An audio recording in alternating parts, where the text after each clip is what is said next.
company and myself. Stuckey & Company has over 20 years of underwriting professional experience specific to the technology industry, architects and engineers, miscellaneous professional liability, and just a wide variety of other industries and coverages. We kind of do all aspects of professional risks within our office. We also realize some firms may offer more than just a simple technology service.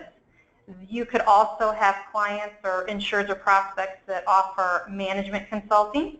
And then we also pick up a small non-tech exposure that we can include on a miscellaneous professional endorsement to the technology E&O form.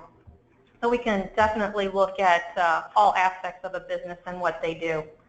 I personally have been with Stuckey & Company for almost 16 years. And in all that 16 years, I have done all the technology professional risks. So I have a great understanding of contracts that are obtained by technology professionals and the requirements and the necessary coverage they need to be sure that they're contractually obligated and fulfilled on our form. And we do have in-house authority with Chubb on the SafetyTek program. And our program allows $25 million in revenue and up to $5 million in limits.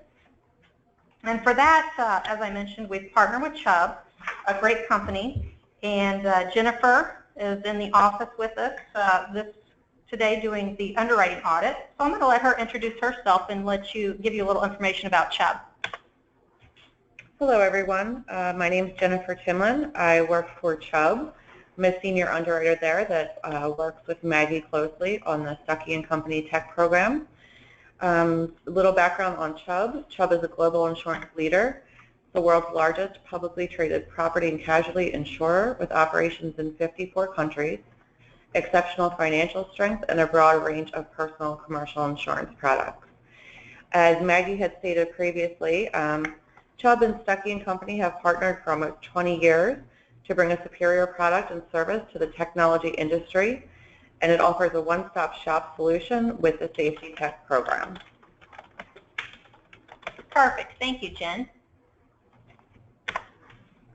I'm going to start discussing the actual SafetyTek coverage part. Something I want you to know is that our form is claims made and reported, so it's very important that your prospects insurers know how important it is to keep continuous coverage. Some of the insuring agreements that we have on our tech form is, of course, the computer technology E&O emissions, and then we've thrown on some additional insuring agreements, electronic media activities, which include electronic content, and that would be your data, your text, your sounds, your images that are electronically disseminated over the internet. And then we also include network operations security, and this is specific to the insured computer system. And this would include the denial of service attack, malicious code, unintentional access and use of the computer system. And then the last one that we have listed here is the DataBreach Fund, which is the first party coverage, and that's what we're going to discuss in detail in the upcoming slides. Yeah, I'll just add a little bit. The nice thing about the SafetyTek program, I think, is that it's really super flexible, and so you can choose to purchase just the E&O, or you could choose any of the other coverages as well. And as it relates to some of the data breach items that we'll talk about today, we use the same deductible and same retro date for all coverages in the multiple insuring agreement. Perfect. The next thing I want to talk about is we've actually created a SafetyTek endorsement that we can add to the form. And I just wanted to point out the value in this particular coverage or endorsement that we offer. It's kind of a package endorsement, and we can include on this endorsement innocent insured, defense outside the limit, which a lot of prospects and insureds like to see that, the contractual liability wording, first dollar defense, and then we include IT staffing and management consulting and telecommunication services, because as I mentioned before, we know it's not just a simple, straightforward technology exposure that we're going to have that we're looking at. Yeah, and one additional thing there, this SafetyTek endorsement can be removed, but it's so valuable and it's very inexpensive because we bundled all of those together that most people, it's a we quote it standard on everyone or almost every one of them, and it's an awesome, very valuable deal. Absolutely. The next slide I'm going to talk about, just give you an idea of some of our target classes. And of course, these are included in our policy language, but not limited to. And your prospect insured can offer services that are computer network design, computer security, computer consulting. We have internet site design, internet service companies, web development, any type of web creation, application service provider. And then we go on also with like just the technology training and education, internet retailers, telecommunication enterprises, and we have a lot more classes. And Maggie, if I could just interject here, I just want to point out that it's a much more expansive list of classes that the SafetyTek can be written on. And if you're unsure if Maggie and Stuckey and Company would be able to write the class that you're looking for, send it in. We will try to get crafty and write that for you. Absolutely.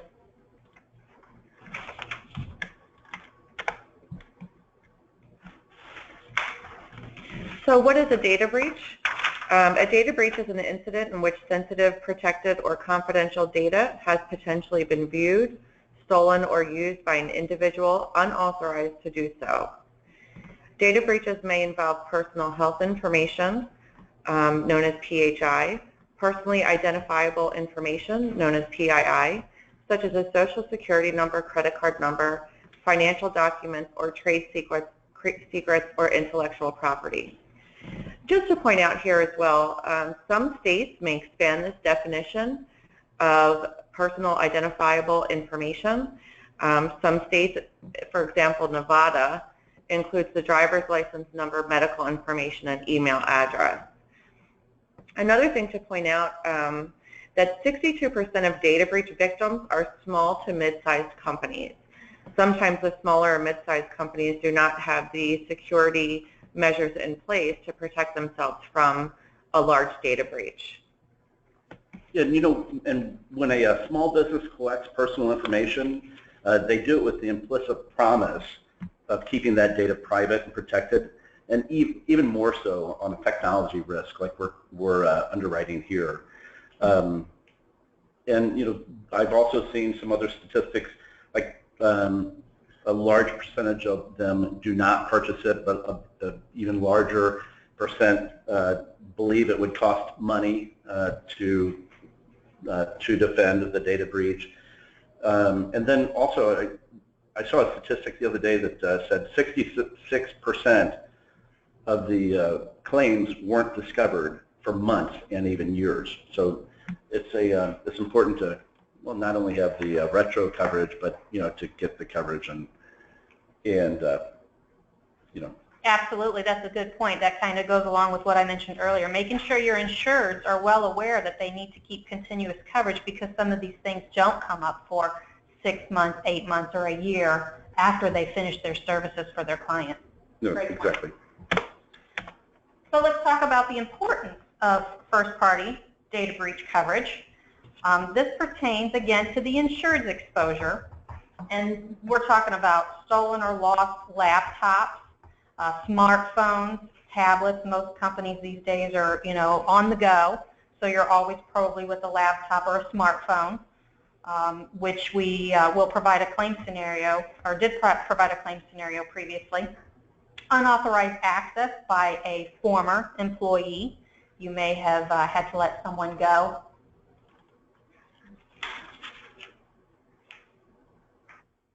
And so you want to make sure you're protected from anything a former employee might want to do to harm the company. Or an employee's even error or oversight. And then this is actually what we see the most of, the importance of first-party data breach coverage. It's usually a contractual obligation. You want to make sure, again, that you are reviewing your contracts with your insured so that they are obligated and covered for anything that's listed in that contract. And of course, there's state regulatory guidelines, again, compliant with their client's contract, and this helps protect the insured from a financial loss. And the energy spend not running business or your reputation. You want to make sure that if there is some type of claim for this, you need to restore your reputation so that your clients that you currently have feel comfortable continuing their service with you. So that's something very important, is to restore your reputation after a potential data breach coverage. Yeah, and you know, we've been doing the technology program for years, and kind of dabbling in the data breach on a standalone basis, kind of a cyber liability product. And honestly, you know, there was a lot of quoting and not a lot of binding. But lately, the contractual requirements are bumping up our hit rate. You know, it wasn't just the fact that, you know, like on average there was $194 per person per contact average cost to handle the claim. You know, there was expenses there. You know, insurers got it, they took the risk. Today, Dell, Sun, Verizon, just a few of the ones that we've seen just recently start requiring that they have data breach coverage and cyber liability purchased. And here's some information that you can actually, you should be discussing with your prospect or your insured are the exposure concerns. Some of the things that you can ask your prospect or insured is, do they store private data? Who are their clients? What written procedures does the prospect have in place? But not only the prospect, they should also be considering what security procedures their vendors and their subcontractors that they use have in place. Another thing to discuss is credit card information, PCI compliant processor, and then just in general their system access restrictions. Do they have password restrictions on their systems, firewalls, antivirus? Those are some pretty big exposure concerns that you can go over with your prospect or your insured and see where their exposure is. Next, let's talk about what the data breach actually covers. Again, this is for the insured, and the DataBreach Fund sublimit that we currently have in place is a $250,000 sublimit. And this would be to hire third-party forensics to determine the scope of security failure, of course, notification expenses, including voluntary notification. We also, in the sublimit, would be credit monitoring that needs to be done, retaining services of a public relations firm or a crisis management firm to protect or restore the insured's reputation. And that's something that I mentioned earlier. It's very important that the insured reassures their clients of how they're going to take care of this and get their reputation back in place. Something else that would need to be done and can be covered under the data breach is the law firm services to determine the indemnification rights of the independent contractor, and of course regulatory fines and proceedings is a part of that as well. Just to interject here quickly, I just wanted to let everyone on the phone know that currently Stuckey has the DataBreach Fund sublimit of $250,000. Chubb is currently in the process of refiling to increase that limit. As Maggie stated below, before, we've noticed that a lot of contracts are driven but to purchase this data breach fund sublimit, and we found that the $250 may not be sufficient.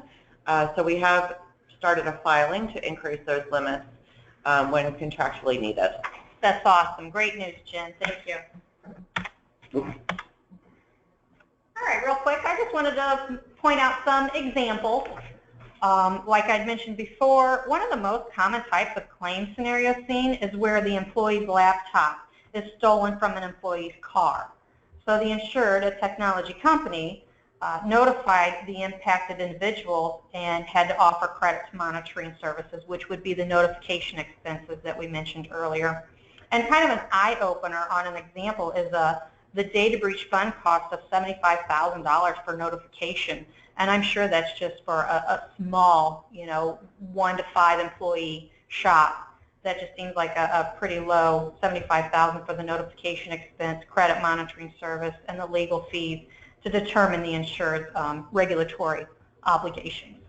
Yeah, I think Donna just mentioned that I think the average was like $39,000 for a small business data breach claim.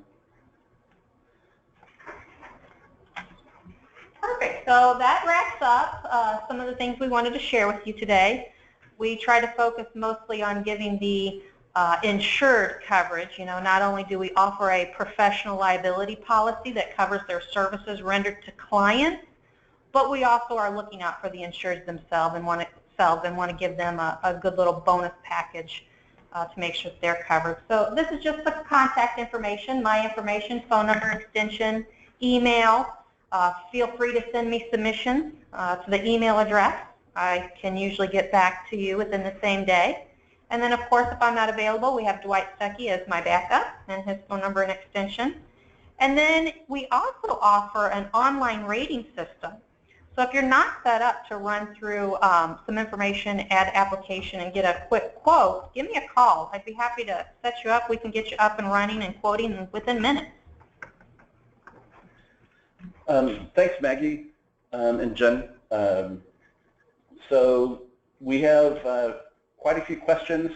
We'll get to a few of them, and it's almost 1:30, so we may have to respond to some of them offline.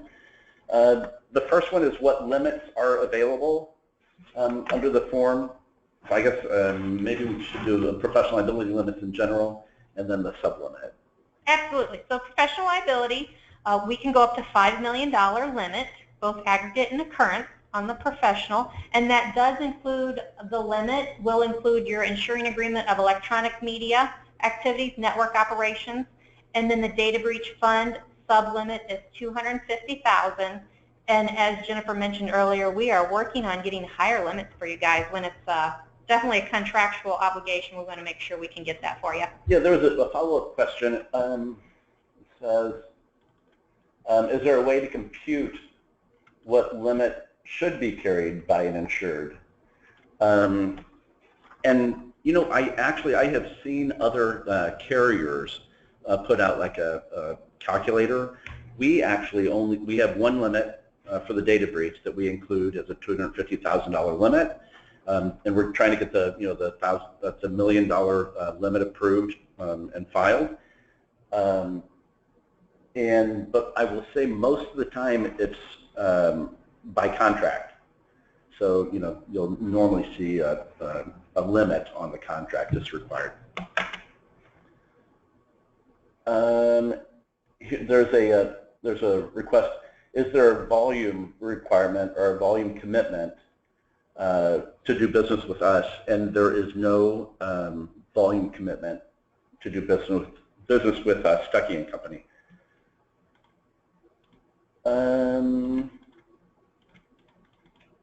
Let's see here. So another one, does coverage respond if insured subs out his control of the personal information?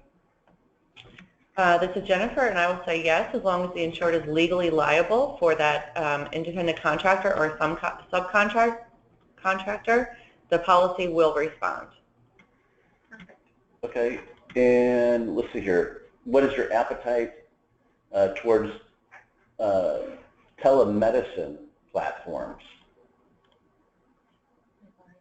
And can you provide MPL on the same policy? So I think most of the medical types of risks we definitely look at more closely. It falls into one of the higher hazard groups. So we would look at it, but we would underwrite to the risk. The MPL, we can handle that a couple ways. We have a management liability endorsement. We also include it as part of the SafetyTek endorsement. So that's kind of two questions there. Let's see here. How much is the SafetyTek endorsement? In general, it's about 10%. As a cost. So you can take it off in those 7 coverages or 8 coverages. You can remove those for about 10%. And also, if you're interested, we can do the individual ones. We do have individual endorsements. So if you didn't want the entire SafetyTek package, that particular endorsement, we can just add defense outside the limits if that's the coverage that you're looking for. So some of those can be looked at individually. Right on. So we're over our time, but one last question. Let's see here. Can we do data breach as a standalone endorsement? Not with our policy form. So we can do that with Chubb on a standalone cyber or data breach policy, but we cannot offer just a standalone on our technology form, just the way it's put together and filed. So I want to thank everybody for attending. Great short info burst type webinar, I think. We have quite a few other questions. I will definitely get to those. I will give you a call or drop you an email, whatever is appropriate for the question. And I want to thank Jen and Maggie for presenting. I think it was a great webinar. Thank you. You bet. Thank you.